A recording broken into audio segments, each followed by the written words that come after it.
everyone, and welcome to another episode of Tip Talks Tech. Today, I'm very excited to have my friend Ben Stewart here with me from Revise. And today, we're going to be talking about building a transparent and trustworthy vendor marketplace in multifamily using technology. And so, Ben has a platform called Revise, and I would love you to talk a little bit about that, a bit about your background and what you do and how it relates to the topic we're covering today. I'd love that. Thank you for having me, Tiffany. I'm Yeah. stoked to be here. So I guess the genesis, like how do we start Revise? My background, like everyone in this industry, I stumbled into multifamily. I was an entrepreneur. We just found investors who took over our last business, and we were living in Bend, Oregon. Not many industries here, not known for multifamily, but there was one really prominent software company founded by Dan Hoban called G5.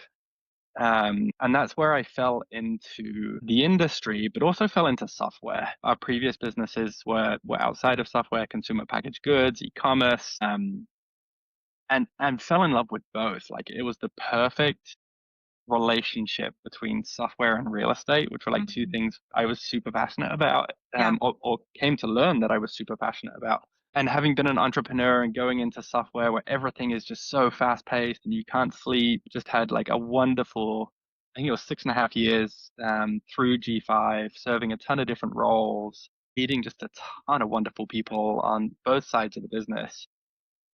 Ended up leading the revenue organization across three verticals, so multifamily, senior living, and self-storage, and realized through that experience just how much money was spent on sales and marketing. That was kind of like in the back of my mind for a little while. So ironically, at the same time, the Revise CEO, who happens to be my wife as well, she was also at G5 in the product department.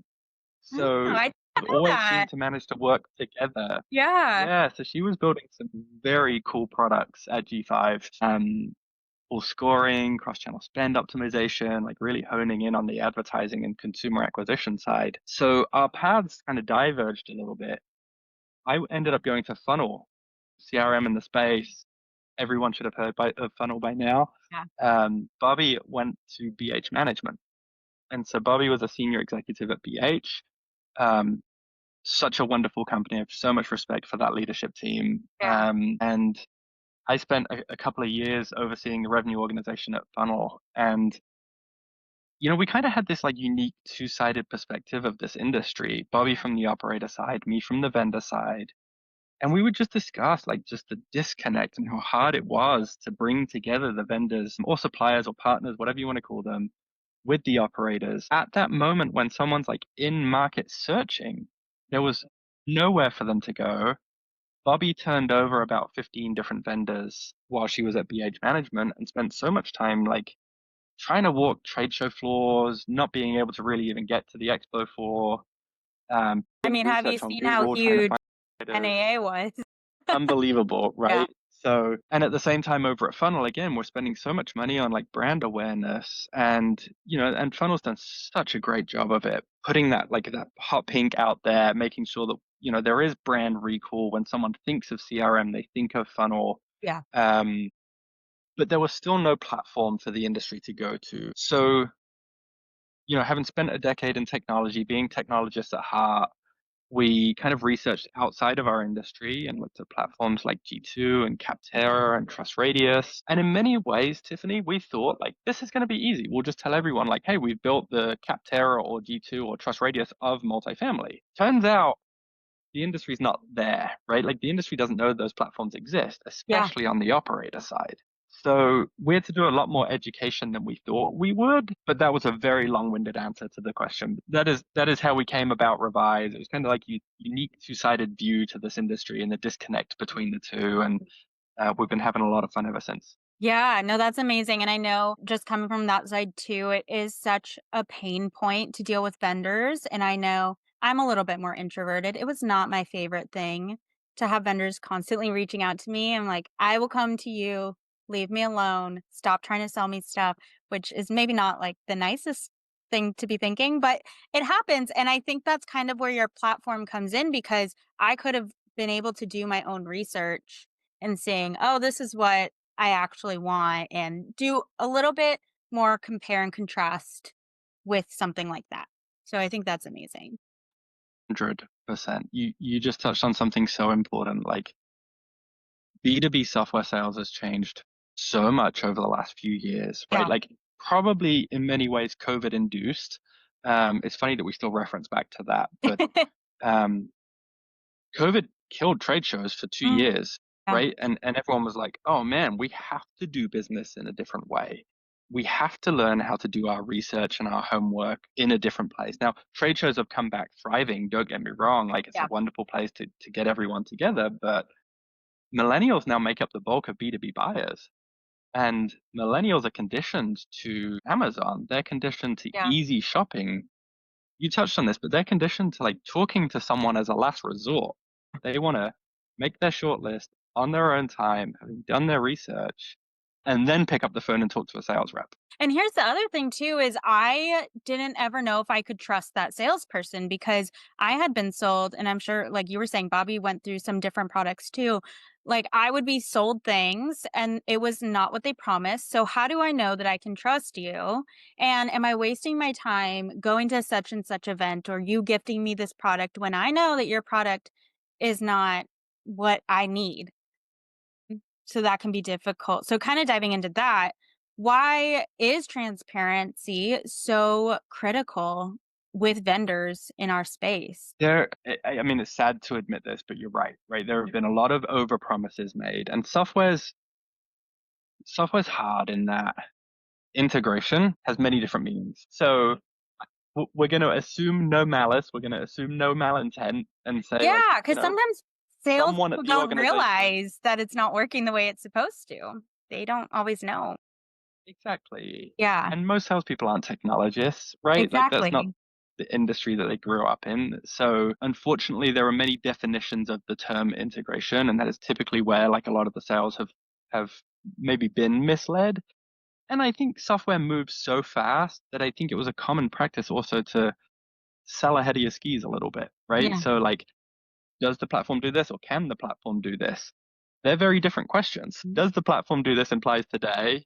Can the platform do this implies maybe tomorrow? So I definitely think there's been some overselling as companies, younger companies especially like bite, scratch, and claw to get where they are today. What we found as well was like there was a lot of phone a friend happening in the industry. There was a lot of like the old guard that had been in the industry for a long time that could say like, "Hey, have you heard about this company? What do you think about this company?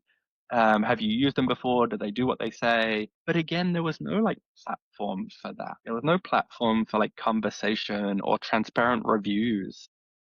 So the issue with that was that innovation exploded over the last few years. And again, you could maybe say that it was COVID induced, but all of a sudden the industry had to adopt things like Turing technology that they were maybe looking at but hadn't pulled the trigger on, or access control, or virtual leasing agents. And so all of a sudden there were many new startups, many new applications, and this like phone a friend model from people that had been in the industry for a long, long time didn't necessarily play anymore, right? Because everyone's like, I don't know, I haven't used them, I haven't tried them, it's brand new. Yeah, Um, so again, all leading towards this need for transparent reviews at the product level. totally. How can technology help companies be transparent and show that they are putting all the information out there? So we did a huge study when we launched Revise to kind of validate our thesis, right? Yeah. Like our thesis was we think that buying behavior has changed. We think that the industry's kind of having a changing of the guard, this app explosion. And so we surveyed 40 like really notable multifamily buyers of software, like director level or above, 40 different people, 40 different companies. And we asked questions like, would self-guided demos aid in your buying process? Mm. Would direct scheduling links aid in your buying process? Would verified integrations aid in your buying process? Would transparent pricing aid in your buying process? And like overwhelmingly, the response Yeah. was yes, Yeah. right? Like obviously. But then we audited 40 websites, like prominent prop tech companies in our industry. 3% had self-guided demos, like 4% had transparent pricing. There was such an obvious disconnect between what the industry was asking for and the experience that the vendors were providing today, that like there was a big transparency gap, right? So we tried to bridge that with the platform, both through the discovery platform. So now we have verified integrations. Companies can upload self-guided demos. They can include transparent pricing. We also have fundraising status on the platform now as well, but also through communication. So maybe we'll go here in a minute, but there's also the community aspect to what we do. Yeah, the survey was really insightful for us, and that's what gave us the motivation to get going really quickly and quit our full-time corporate jobs and go Yeah. for this. That's amazing. And I don't mean to make this like a full revise ad, but I just think your guys' platform is so valuable to the community. And there's just so much that people don't realize you can do with the platform that can really benefit. And so, like I was saying earlier, one of the things that would have been very helpful for me is to use it for kind of comparing different vendor options. Because before, when I was on the operator side, I remember I was looking at chatbots and I had an Excel Yeah. spreadsheet and I had this is what I think we need in a chatbot and all the X's for all the companies. So how Yeah. can people do that easier with the kind of tech that you guys have? Yeah, so there's a very long-winded answer to that. I'm trying to think through how best to approach that question Give because me all of it. one of the other products that we've developed that is in market today for operators specifically is what Yeah. we call revised vendor intelligence. Within revised vendor intelligence, operators are now able to map all of their existing vendors in one platform, all of their contact information, all of their contracts, risk and compliance, trigger renewal reminders. So we've this it's always been part of the bigger vision, but we've kind of built these separate modules for operators, but it marries to the marketplace. So now when someone's coming up for a chatbot renewal, we're going to say to that operator, hey, did you know that there are other options from the revised marketplace in the same category that you might be interested in, right? Like, so even pre-shopping, it's like, hey, your contract's coming up for renewal. Do you want to shop this category based on transparent reviews? So now we have a number of like highly notable PMCs using revised vendor intelligence, not just on the marketplace side, which is public, but also for all of their mapping and managing of their existing ecosystem today. So where that gets quite cool is a slightly future state product whereby we plan. I'll be a little bit coy with how much information I give away here, but we plan to support operators in the decision making, the actual purchasing of new providers, software and services, by distilling to them a pretty accurate product comparison sheet, That's amazing. while staying Loved once that. this is all completed. Right. We've had a ton of amazing feedback on this as we kind of seeded it into the market. So yeah, it's a pretty fun future state product. That's amazing. I love that. With that, have you faced any challenges with making sure that the information in the platform is accurate or that people are being trustworthy within the information that they share? Yes. I mean, anytime you start a marketplace, it's incredibly hard because you've got to build both sides of the marketplace at one time, right? You've got to have the vendor side of the marketplace, but then you've got to have the audience for it. So had I known or had I realized how hard it would be, I think naivety was probably our superpower here as we just jumped into it. Here's what we found. We got so much early traction and awareness because we built such a useful tool for the industry, right? Like, and it was a free resource. So we kind of had this like natural traffic momentum from day one. Yeah. We launched the platform. I think we had about 600 products on the platform when we launched.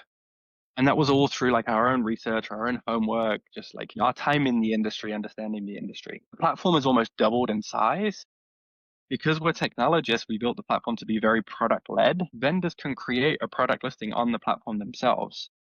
And so through this like natural growth of vendors learning about Revise and saying, well, hey, we want to be on there. We want to be surfaced when someone's in market shopping, right? So the platform's almost doubled in size through this natural growth of vendors creating their own product listings through the platform itself. So um, obviously that comes to us to review before it's published. So we do a manual review on every single product listing. I think it's important to note that we also do a manual review on every single review. Every single review that comes through the platform triggers us to manually review it and make sure that it is authentic, it is genuine, it is specifically from the industry or from a user of the product or service. So we're doing everything in our power to like walk this tightrope of being Switzerland, making sure that everything is like verified and authentic through Revise, and that it continues to be a trusted resource, right? It has to be up to date to be a valuable resource. Yeah, absolutely. So then, since you guys look at every review, and this might even be helpful for operators who are just managing feedback on a property website, like, have you seen any really cool or great responses to something negative happening or like a great fix for that?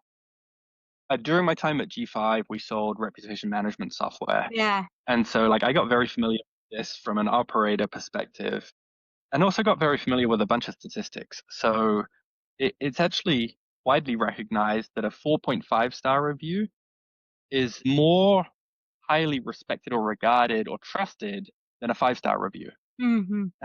So like those negative reviews are actually good, right? Like it's how you respond to that review that people want to see.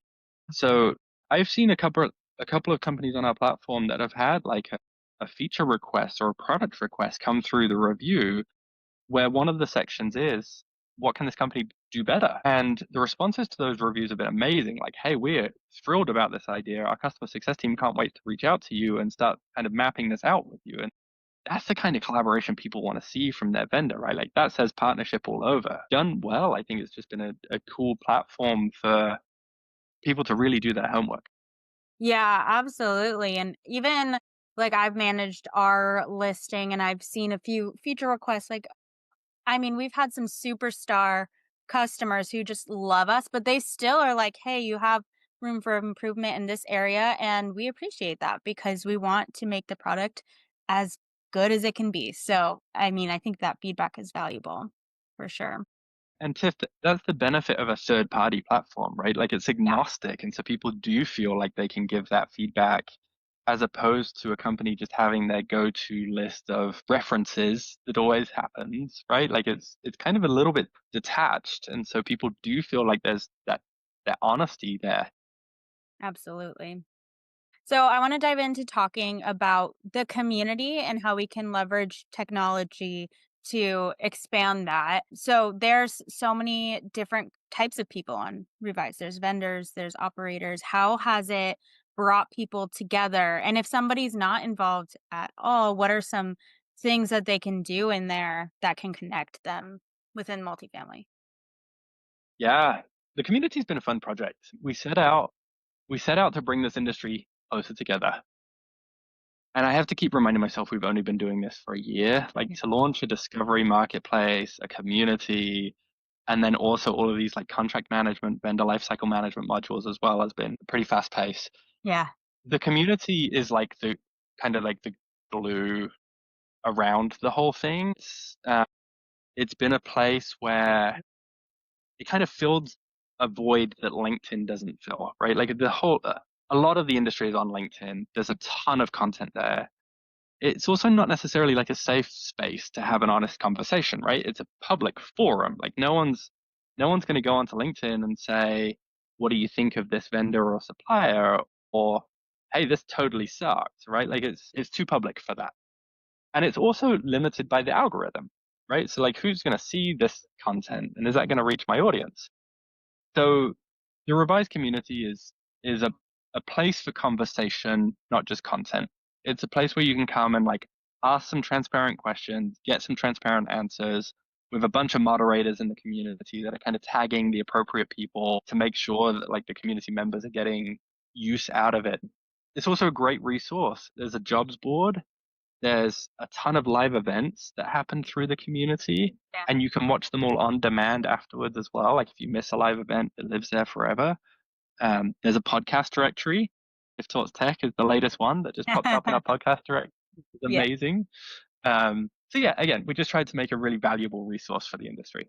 Yeah, absolutely. And I will say one thing that I love is there's different calls you can join too. One that I join is there's vendor side marketers that get together like once a month and we just talk. Hey, what are we doing? What's working for you guys? Do you have any hesitations about this event or whatever? And it's so valuable, especially being a one woman show over here. I'm like, I can't get enough of it because I get the opportunity to connect with other people.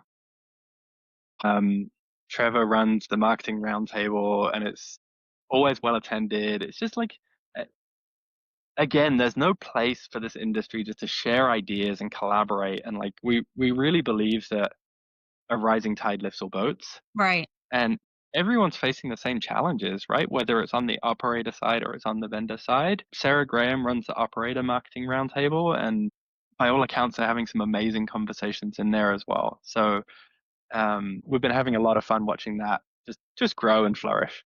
Yeah, absolutely. So, if there's any operators that are new on your platform, what tips do you give them so that they get the most out of the platform?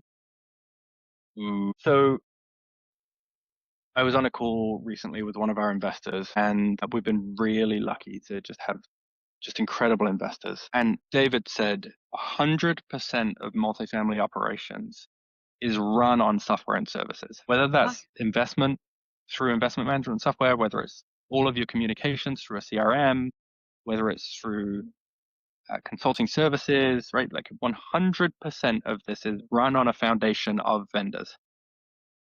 Yet not many operators can map out all of the vendors that they're using.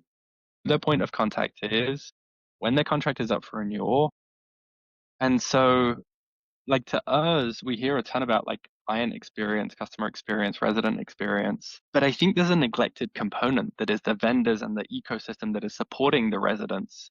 yeah. And so like we're getting just so much traction right now with our vendor lifecycle management platform that, I mean, think of it as a CRM, but for your vendor ecosystem. And for context, we're talking like 4,000 contracts being used to run one PMC, right? When you factor every on-site contract as well as every corporate contract, and that can be, corporate software and services, corporate allocated software, that's a ton of agreements to stay on top of, a ton of Mhm. relationships to stay on top of. And software's moving so fast, right? Services are moving fast. So just being able to make sure that you are maximizing that relationship and that partnership, especially as like this industry softened a little bit, you can't just keep on adding new providers, right? Like you've got to make sure that you're getting the most out of this whole ecosystem that exists today.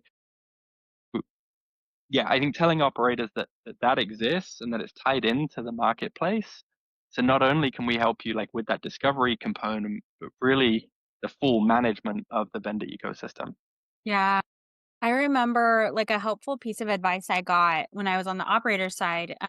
My boss, her name was Kitty, and she told me, I was like, I don't know how to do such and such. I don't even remember what it was, but she goes, you don't have to know everything. You just need to know who to reach out to that can show you. And I was like, okay, great. And most of the time I knew, but not every single time did I know. So I think having that is so invaluable. We used to print out paper contracts and file them away. Like super old school. And so having something where it's all in one place would have been a game changer. Absolutely. 100%. Kitty's the best, by the way. I'm pretty sure she still owes me a boat trip. She owes everybody a boat trip. I'm coming.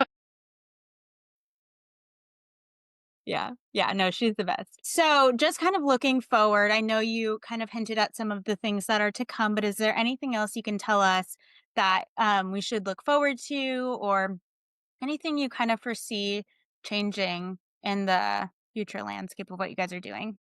We just announced yesterday we're hiring for a product manager, so putting this out there as well. Yeah.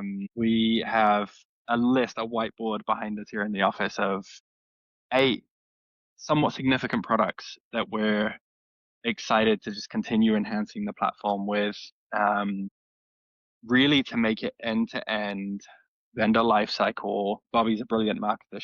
She's coined like from hello to goodbye. If you think about that full life cycle of onboarding a new vendor, contracts is just one piece, right? There's a lot to that. There's several components both upstream of that and downstream of that. And we have very big plans, even for H2. The platform will materially enhance by the end of this year. So yeah, we're pretty excited about what's to come. Yay, that's amazing, and I can't wait to see. This is the last question I ask everybody on my podcast. Is there a tech tool, and it does not have to be related, but is there a tech tool that you personally love using right now and would recommend to anybody listening? I have about 1,000 tabs open constantly. Yeah. And the one thing that keeps me organized is Tasks Board. It's a Mm. desktop app and it's fully integrated into Google, but it's just like my Kanban board that lives like embedded into all of my Google Suite products. Yeah. So at any point I have an idea, I can jump across. We don't have a CRM yet, and Yeah. mostly because I've created a Kanban board and that's totally suffice for now, right? Like we've Yeah. got a card for every single one of our prospects and active customers, and Yeah. so that is just how I live. Like Taskboard is like on my phone. It syncs to That's my amazing. I computer. haven't heard Every of that one. idea goes there. Yeah. Yeah, I mean it's think Monday.com, but for simple sales minds. I love that. I'll have to test that one out. I still use an old school like planner that I write everything in. And I love it, but I probably should move to something virtual soon. Here's the other thing that I swear by: the Remarkable. The secret's out on Remarkables now, but I used to have notes and notes and notes and notes, and now it's all nicely organized in folders. Yeah, I love that. That's amazing. Well, thank you so much for joining me. Where can people find you and learn more about your platform and connect with you? Revise.com is totally public resource. It's completely free, both the community and the discovery platform. That's where you can learn about Revise. Um, Selfishly, the community is the best place to reach me. You can DM me through the community. Alternatively, I try to spend a little bit of time on LinkedIn as well. So any of those channels. Amazing. Well, thank you so much for listening, everybody. And I hope you have a great rest of your day.